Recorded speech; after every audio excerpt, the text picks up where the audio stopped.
Hey guys, welcome back to my channel. So today I will show you how to answer this one. We need to use about interpretation by substitution.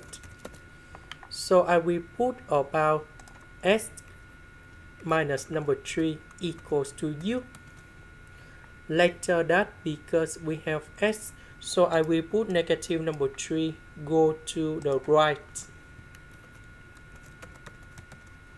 Next, we need to do first the derivative for the both sides. This one we have number one.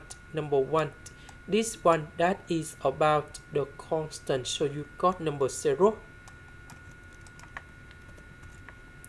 This one we change for u. S that is about u plus number 3. The s we change for the u. So this one divide by this one. So we have 1 over u. The next one that is about number 3 over u square.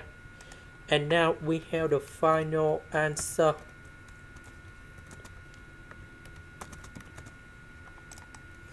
About u, that is about s minus number 3. This is the end. Thank you for watching.